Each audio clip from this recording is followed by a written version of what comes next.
अस्सलाम वालेकुम, आदाब, नमस्कार। परवीन न्यूज़ महानगर में आपके साथ शेख इफ्तिखार। सईदा उर्फ मोहम्मदी शेख शरीफुद्दीन उम्र 8 साल रहने वाले गुलशन अवाक परवनी। इस मासूम बच्ची ने रमज़ान के महीना शुरू होने पर पहले रमज़ान के रविवार के रोज़ पहला रोज़ा सईदा उर्फ मोहम्मदी शेख शरीफुद्दीन ने इस बच्ची ने जीवन का पहला रोज़ा रखकर इस्लाम के एक फ़र्ज़ को पूरा करने का प्रयास किया है।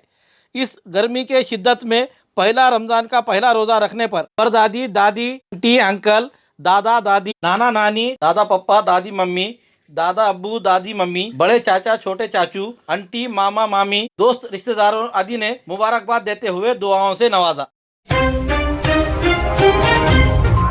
रमज़ानुल मुबारक के मौके पर खानकाए नयूमी कुर्बान अली शाह नगर परवनी यहाँ पर इंशाल्लाह अलम तरह से तरावी की नमाज को पूरे महीना एहतमाम किया जा रहा है। लिहाजा जो हजरात किसी वजह से बड़ी तरावी मुकम्मल कुरान की नमाज में शिरकत नहीं कर सकते हैं, ऐसे लोग जो बुजुर्ग है, जो ज़्यादा देर तक खड़े नहीं रह सकते हैं, ऐसे छोटी तरावी आने के अलम तरह से की नमाज के लिए एहतमाम कुर्बान अली शाह नगर दरगाह रोड परवनी यहाँ पर खानकाए नयूमी कुर्बान अली शाह नगर दरगाह रोड परवनी यहाँ पर एहतमाम किया गया है। ज़्यादा से ज़्यादा लोग इसमें शामिल होते हुए क्या हासिल करें, ऐसी अपील की गई है। अलिया नगर यानी अहमद नगर तालुका पाथरी यहाँ पर 3 खड़ी प्रीमियर लीग क्रिकेट प्रतियोगिता शनिवार शिरसाट स्पोर्ट्स परवनी का ऋषिकेश चौरे इसने तेज गेंदबाजी करते हुए अपने कप्तानशिप के नेतृत्व में संघ में उपविजेता पद के लिए 30,000 रुपये नकदी रकम दिलाते हुए डबल डोर का फ्रिज भी उन्हें प्राप्त हुआ है।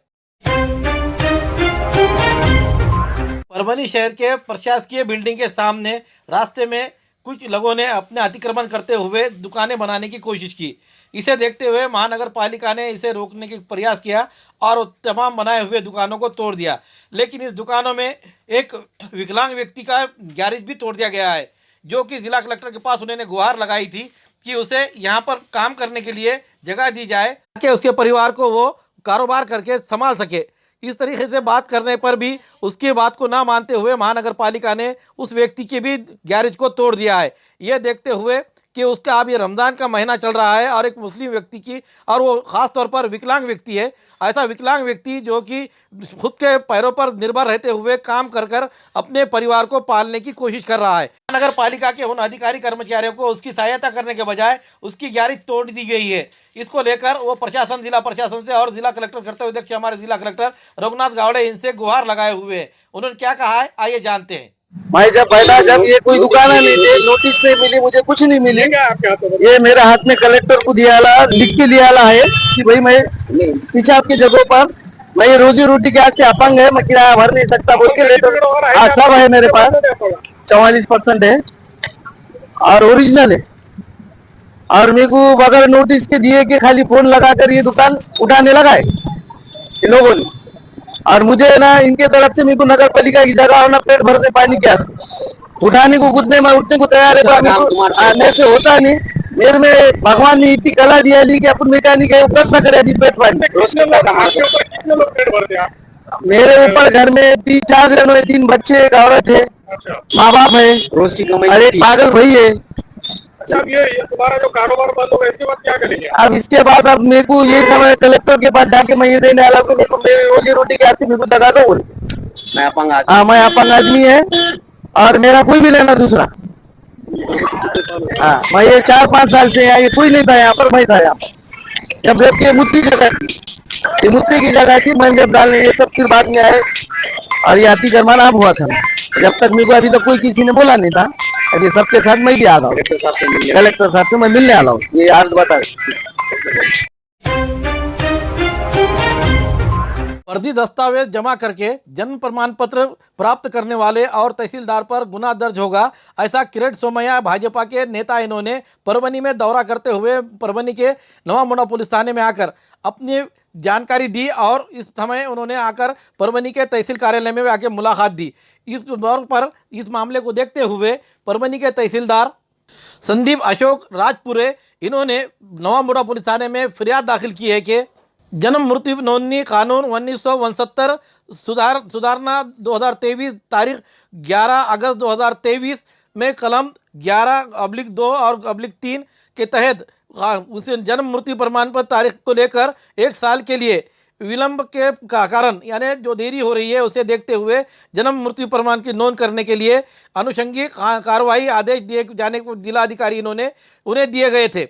उनके तहत उन्होंने इसके अधिकार का आदेश क्रमांक 2023/पोल 1 गृह जन्म मृत्यु कानून 2023 CR 1 तारीख 7 नवंबर 2023 के तहत तहसीलदार के तौर पर उन्होंने अपने प्राधिकृत किया हुआ था। उसी के तहत 1/3/2025 के दोपहर 2 बजे के दरमियान कार्यालयीन संचिका जांच करने पर उसमें कागज पत्रों को लेकर 1 से लेकर 4 व्यक्तियों के खिलाफ जन्म मृत्यु प्रमाण पत्र के लिए मिली गई जानकारी ये गलत दी गई है और बनावट दी गई थी। उसी को देखते हुए उसमें जो गलतियां आई है उसके प्रश्न पेश करते हुए 1 से लेकर 4 व्यक्तियों ने जन्म मृत्यु प्रमाण पत्र के आदेश मिलने तक तारीख 10 जुलाई 2024 से लेकर सुबह 10 बजे से लेकर तो 30 नवंबर 2024 के 5 बजे के दरमियान तहसील कार्यालय में आकर गलत इंफॉर्मेशन देते हुए फर्जी कागजात देकर और कुछ कागजों में जानबूझकर गलतियां करते हुए वैसे छायांकित पत्र यानी जेरोक्स लाकर दिखाई दिए हैं। उसके तहत 1 नंबर पर शेख फरीद शेख ख्वाजा उम्र 15 साल रहने वाला खादराबाद प्लाट तालुका जिला परभनी। दूसरे नंबर पर समरीन बेगम इकबाल कुरैशी उम्र 26 साल धार रोड परभनी। सुरैया बेगम शेख गौस उम्र 50 साल कालाबावर परभनी। 4 पर आतिया बेगम कासिम साहब उम्र 52 साल सूरपिंपरी खिलाफ भारतीय न्याय संहिता 2023 कलम 3, 2 और 336(2) 340(2) के तहत कानून की फिरियाद की गई है।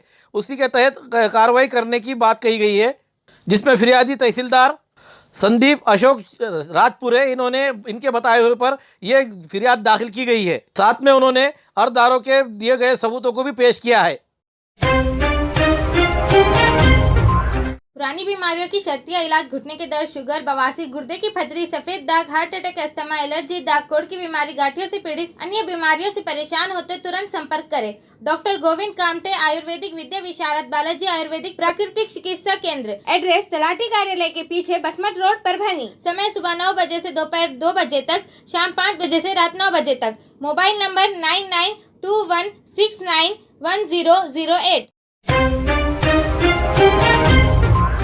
परभनी जिले में शिवसेना के पदाधिकारियों की एक समीक्षा बैठक आज शहर के वीर रघुनाथ सभागार में संपन्न हुई। इस बैठक में मंच पर बाला साहेब ठाकरे हल्दी अनुसंधान एवं प्रशिक्षण केंद्र के अध्यक्ष और कैबिनेट रैंक के विधायक हेमंत पाटिल, पूर्व सांसद सुरेश यादव, जिला प्रमुख वेंकटराव शिंदे, शिवसेना नेता आनंद भरोसे, राजू कापसे, युवा जिला प्रमुख अप्पाराव वावरे, धम्मदीप रोडे, मानिक पोंडे, गीता सूर्यवंशी, जनाताई मुंडे आदि उपस्थित थे।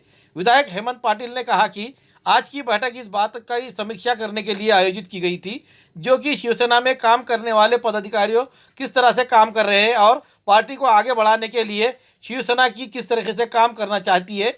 आगे बोलते हुए उन्होंने कहा कि परभनी जिले के कई नेता शिवसेना में शामिल होने के लिए उत्सुक है और भविष्य में वो शिवसेना में नजर आएंगे। आज संपन्न हुए समीक्षा बैठक में जिले में बड़ी संख्या में शिवसेना के पदाधिकारी और कार्यकर्ता इस समय मौजूद थे। संघटनात्मक जी काही थोडीशी त्रुटी निर्माण झालेली आहे याचा आढावा घेण्याच्या संदर्भामध्ये जे पदाधिकारी त्यांनी मोठे मोठे पद घेतलेले आहेत परंतु काम करत नाहीत अशा अनेक पदाधिकारी निदर्शनास आलेले आहेत। त्याची जी काही वस्तुस्थिती आहे त्याचं पूर्ण सादरीकरण माननीय एकनाथ शिंदे साहेब, माननीय श्रीकांतजी शिंदे साहेब यांच्या पुढे होईल आणि जे काम करणारे पदाधिकारी आहेत त्यांना निश्चित न्याय मिळेल आणि जे काही काम न करता नुसतीच पदं घेतलेली अनेक पदाधिकाऱ्यांना बोलत असताना मला जाणवलं की तालुका प्रमुख आहेत परंतु त्यांना जर जिल्हा परिषद गटाचे नाव माहीत नसतील, पंचायत समिती गणाचे जर नाव माहीत नसतील, पदाधिकाऱ्यांचे नाव माहीत नसतील, सर्कल प्रमुखांचे, ती गंभीर बाब आहे। तेव्हा ज्यांनी पदं घेतलेले आहेत त्यांनी गावापर्यंत गेलं पाहिजे, पदाधिकाऱ्यांना कार्यकर्त्यांना सांभाळलं पाहिजे तरच संघटन वाढेल। नाहीतर नुसते पदं घ्यायचे, मी काढपूट पद घ्यायचं, पक्ष संघटनेत कामं मागायचे, कामं करायचे, याच्यासाठी संघटना नाहीये याची गंभीर दखल जी आहे पक्षाने घेतली। आमचे मित्रपक्षच आहेत त्यांच्याकडे गेलेले आहेत, स्वागत आहे त्यांच्याबद्दल, परंतु शिवसेनेमध्ये येण्यासाठी अनेक लोक उत्सुक आहेत। येत्या काही दिवसामध्ये आपल्याला आज आता मी सांगणार नाही परंतु जिल्ह्यातले महत्त्वाचे नेते बनवणारे लोक हे शिवसेनेमध्ये दिसतील। त्या पद्धतीनं काम चालू आहे आणि शिवसेनेमध्ये एक वेगळ्या प्रकारचा बदल आपल्याला इथे दिसेल। घरकुल, कुआं या व्यक्तिगत लाभ योजनाओं के लिए एक भी रुपया भुगतान करने की आवश्यकता नहीं है। लेकिन अगर कोई लाभार्थियों से पैसे की मांग करने की बात करता है और बाधाएं डाल रहा है तो इसकी शिकायत लेकर मेरे पास आए। ये ऐसी अपील राज्य मंत्री एवं परभनी जिले के पालक मंत्री मेघना बोर्डीकर इन्होंने आज शनिवार 1 मार्च के दोपहर 12:30 बजे के आसपास परभनी शहर के जिंतू रोड स्थित संपर्क कार्यालय में आयोजित प्रेस कॉन्फ्रेंस में की है। प्रधानमंत्री नरेंद्र मोदी के नेतृत्व में केंद्रीय वित्त मंत्री निर्मला सीतारमन ने साल 2025-26 के लिए देश का महत्वाकांक्षी बजट पेश किया है। राज्य मंत्री मेघना बोर्डीकर ने कहा है कि कुल 50 लाख करोड़ रुपयों का बजट में मध्यम वर्ग, किसान, युवा, वंचित समूह, गरीब कल्याण और महिलाओं को शामिल कर समाज के सभी स्तरों का विकास करने का प्रयास किया जा रहा है। 50 लाख कोटींचं जे बजेट आदरणीय अर्थमंत्री निर्मलाजी सीतारामन यांनी सादर केलं, त्या संदर्भामध्ये पत्रकार परिषद आयोजित करण्यात आली होती आणि हा अर्थसंकल्प मध्यम वर्गीयांसाठी, आपल्या देशातल्या तरुणांसाठी, महिलांच्यासाठी, शेतकऱ्यांच्यासाठी आणि अंत्योदयांना, जे अंत्योदय आहेत दारिद्र्य रेषेखालील, जी आपल्या देशाची 20 करोडच्या वरतीची लोकसंख्या ही जी मोदीजींच्या मागच्या दोन टर्मच्या 10 वर्षाच्या कार्यकाळामध्ये कशी दारिद्र्य रेषेखालून वरती आलेली आहे, त्याच दृष्टीने हा तिसरा टर्मचा पहिला अर्थसंकल्प मोदीजींच्या नेतृत्वामध्ये जो सादर झालेला आहे तो आपल्या देशातील गरिबांना, जे दारिद्र्य रेषेखाली आहे, त्यांना वरती काढण्यासाठी, शेतकऱ्यांना शाश्वत शेती करता यावी आणि शेतकऱ्यांना शाश्वत असं उत्पन्न मिळावं यासाठी अर्थसंकल्पामध्ये ज्या ज्या योजना आणलेल्या आहेत, भरीव असं बजेट शेतकऱ्यांसाठी ठेवण्यात आलेलं आहे। तरुणांना सुद्धा रोजगार निर्मितीसाठी, तरुणांना आत्मनिर्भर बनवण्यासाठी स्टार्टअपच्या माध्यमातून सुद्धा 20 कोटीपर्यंत जो अर्थसहाय्य देण्यात येणार आहे। त्याचबरोबर महिलांना सुद्धा आत्मनिर्भर बनवण्यासाठी, महिलांचा आत्मविश्वास वाढावा यासाठी ह्या अर्थसंकल्पामध्ये ज्या चांगल्या चांगल्या योजना आणलेल्या आहेत त्याचा लाभ घेत निश्चितच मोदीजींच्या ह्या तिसऱ्या पर्वामध्ये भारतातील महिला, तरुण, शेतकरी यांची उन्नती, प्रगती झाल्याशिवाय राहणार नाही आणि 2047 पर्यंत देशाला पूर्णपणे विकसित देश बघण्याचं जे उद्दिष्ट मोदीजींनी ठेवलेलं आहे ते उद्दिष्ट पूर्ण करण्याचा, पाया भक्कम करण्यासाठीचा हा अर्थसंकल्प आहे।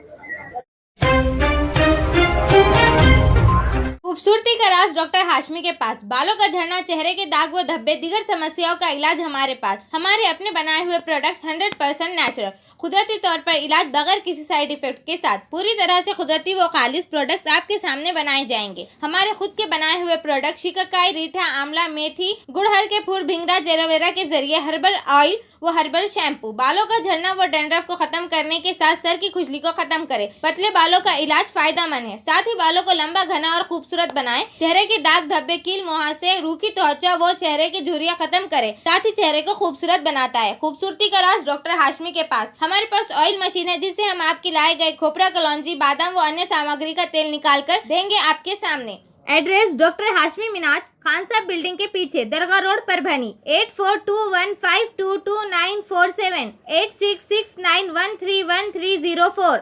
मिलने का समय सुबह 9 बजे से दोपहर 2 बजे तक और शाम 5 बजे से रात 9 बजे तक। हमारी न्यूज़ आपको किस तरह पसंद आ रही है इसके बारे में लाइक करें, शेयर करें, कमेंट करें।